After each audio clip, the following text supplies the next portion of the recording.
Hi guys, welcome back to my channel. Today I'm bringing you something really exciting for me, and that is showing you my new ovulation and pregnancy tracking diary. And what I'm going to do in this video, I'm going to title this video How to Track Your Ovulation When Trying to Conceive.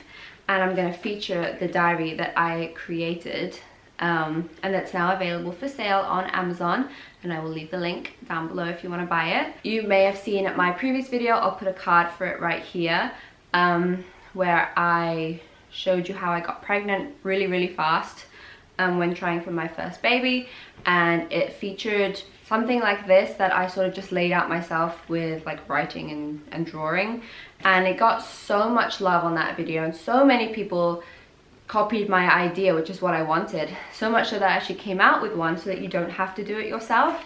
And I'm going to show you how to use this diary today and how to track your ovulation when trying to conceive, because that's what this diary helps you do. Basically, it is an ovulation and pregnancy tracking diary, and it has 12 double pages like this, and this is one cycle. And there's 12 of them. So this tracking diary is good for 12 cycles. So good for trying to conceive for one whole year. It also has 38 days in each cycle, so it should be good for everyone. The average cycle lasts about 28 days. Mine lasts 30 days. And if yours goes to 38 days, then you'll still be good to use this diary. So I'm going to show you a little bit about it. On the first page, you'll see it is the blue strips, and on the second page it's the pink strips. And the way I laid it out was, on this page is basically your ovulation strips, and on this page is your pregnancy test strips. And I'm going to go into more detail in just a second when I actually do a close-up of this tracking diary. But the way I laid it out was, you have each cycle, you log your period, and then you'll do your ovulation test strips. You can stick them in, and I'll show you how to do that. You record the date, the time, and if you had a low, high, or peak, and then your pregnancy test strips, whether they were negative and positive, and how many DPO you were, days past ovulation. So I tracked my cycle for 1 month just so I could show you how to do it. I'm currently not trying to conceive, as my daughter is only 10 months old. Give it 6 more months or so, and then I'll probably be trying to conceive again. But for now, I'm obviously still ovulating, so I can show you how to use this diary to track your ovulation. And so I'm going to get straight into the close-up right now and give you guys an in-depth tutorial of how to use this diary and how to track your ovulation when trying to conceive. Okay guys, here she is, and this is the front cover, of course. It just has the title of what it is.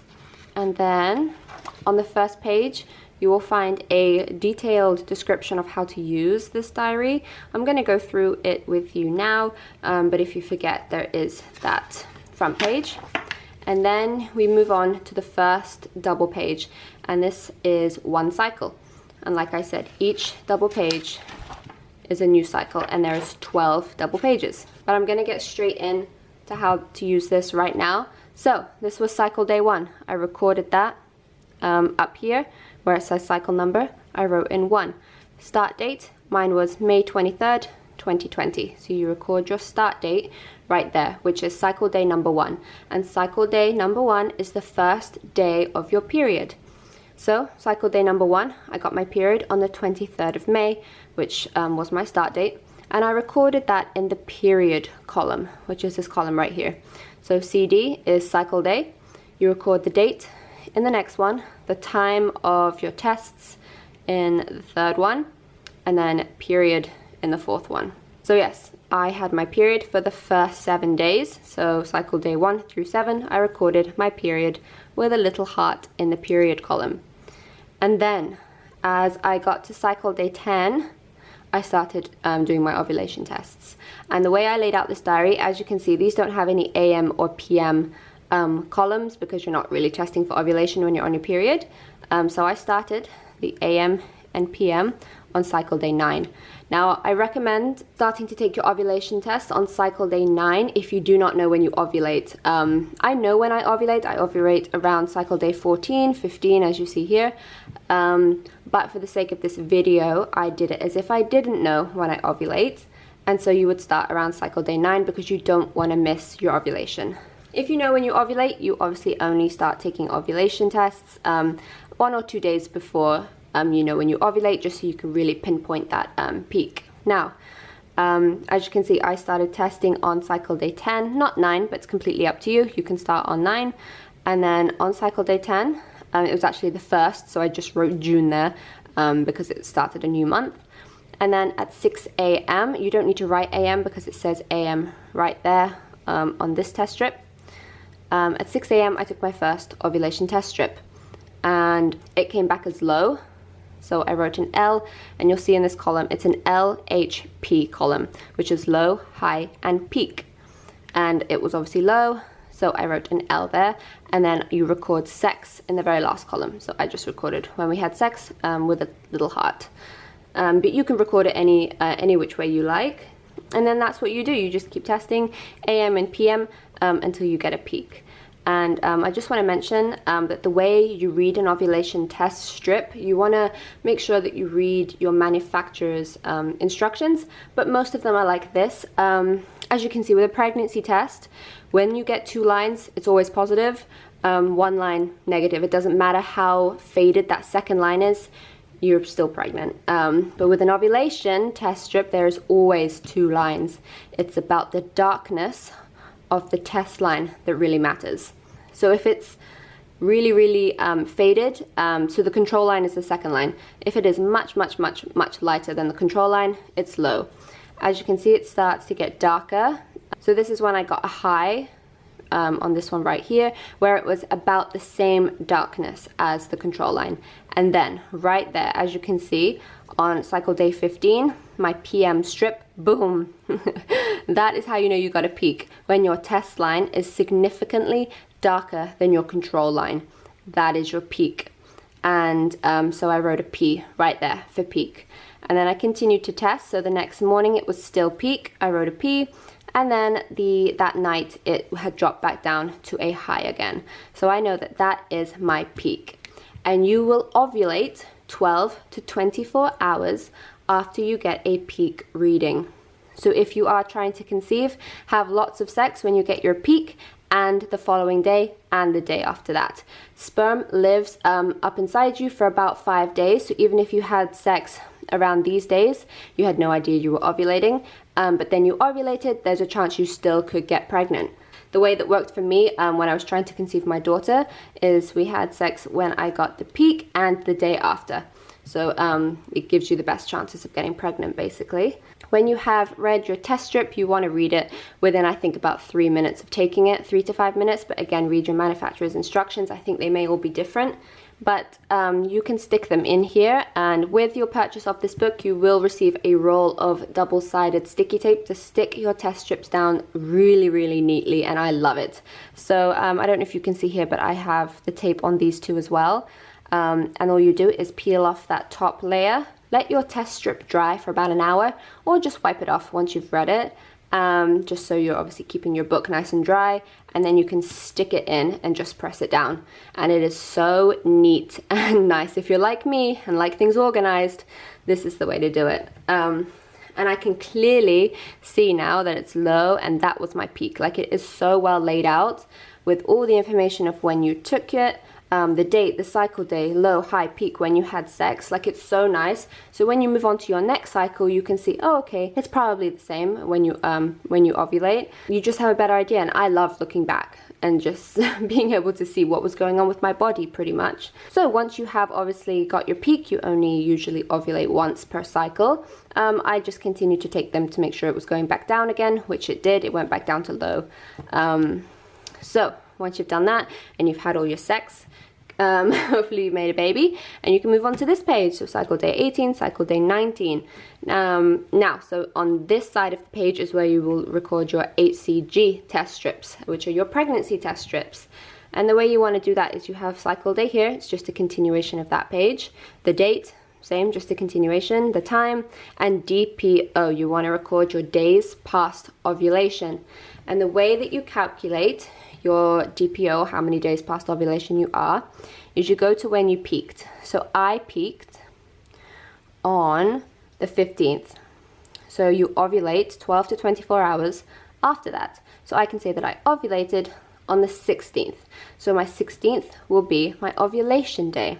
So the 17th will then be 1 DPO, 1 day past ovulation. So 1, 2, 3, 4, 5, 6, 7, and as you go. There's only a column for DPO on this page though, so that's why I didn't obviously write 1 and 2 here, just here.